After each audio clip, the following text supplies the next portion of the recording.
Welcome back to the Veal Echo.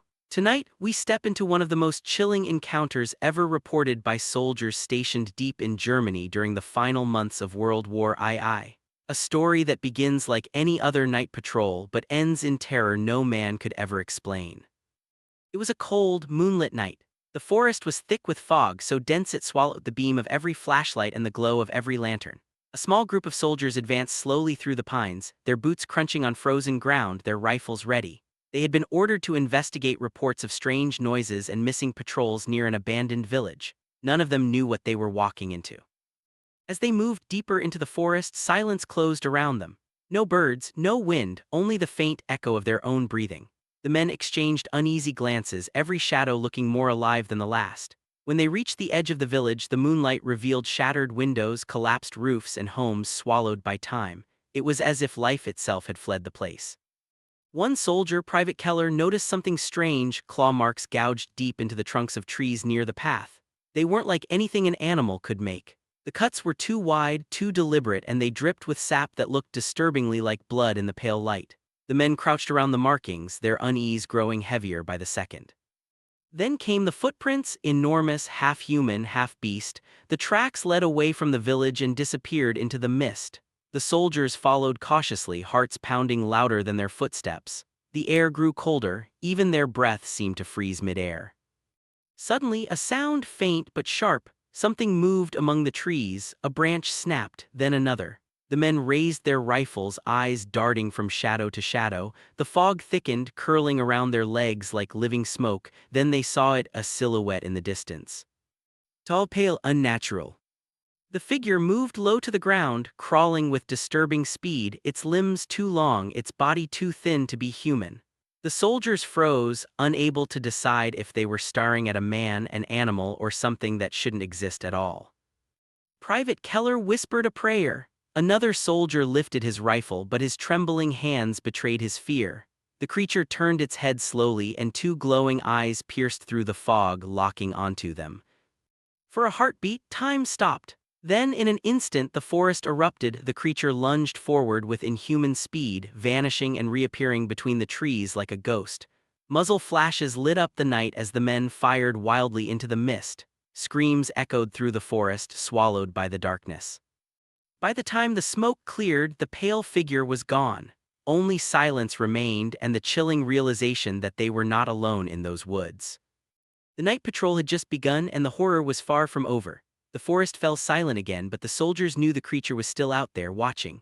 The fog seemed alive now, curling around them like cold fingers. Every sound, the crunch of leaves, the whisper of wind, felt unnatural, deliberate.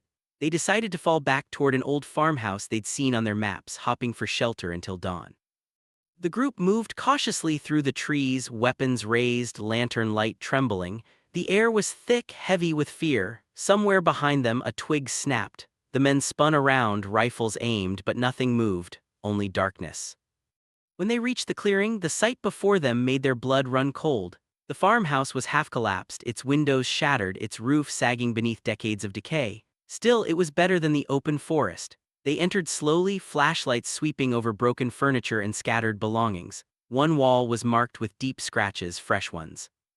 Down in the basement, the smell hit them first, rot and iron, the stench of blood and decay. Their flashlights revealed symbols drawn in what looked like dried blood across the stone walls, circles, runes, strange writing none of them could read.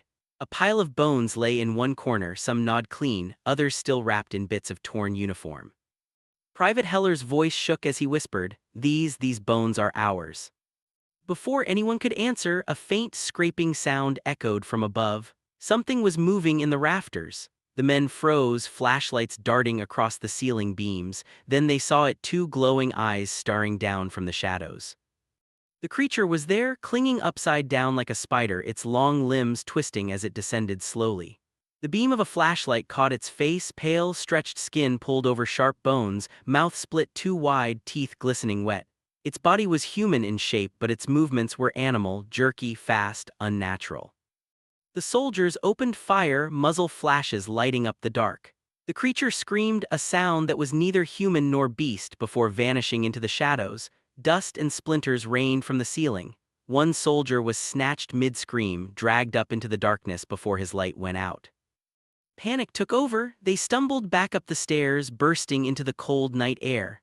The farmhouse behind them shook as something crashed through the walls. A blur of pale movement tore through the doorway. They fired again, bullets cutting through the fog, but the creature was too fast.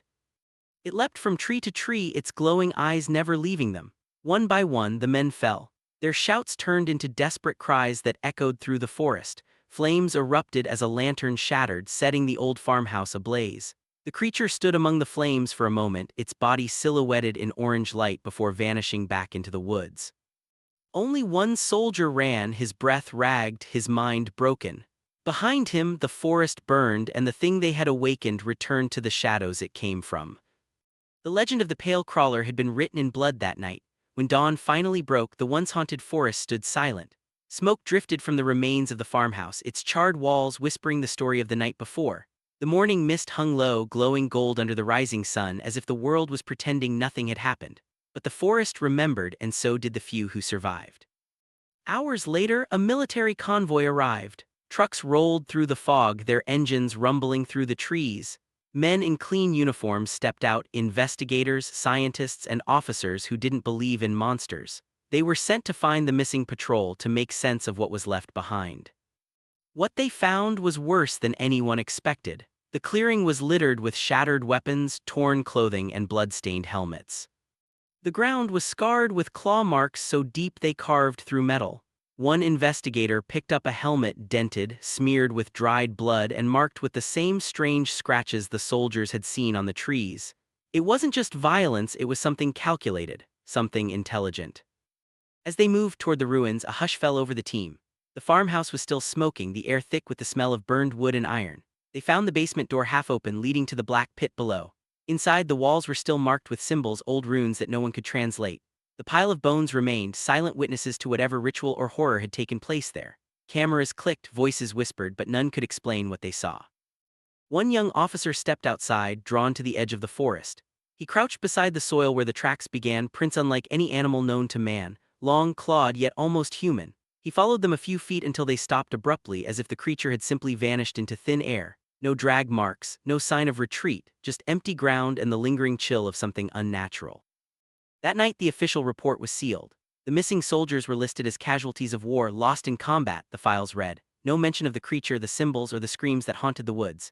The area was quietly cordoned off, labeled unsafe due to unexploded munitions. But locals near the region knew better. They avoided those woods after dark. Hunters whispered about glowing eyes between the trees. Travelers claimed to hear dragging sounds when the fog was thick. Years passed, and the story faded into a rumor, then into legend. But sometimes, on cold nights when the moon is full, soldiers on patrol still report seeing movement deep in the German forests, a pale figure watching from the tree line, silent and still. Because some things that walk in darkness were never meant to be hunted, and the pale crawler still remembers those who entered its domain.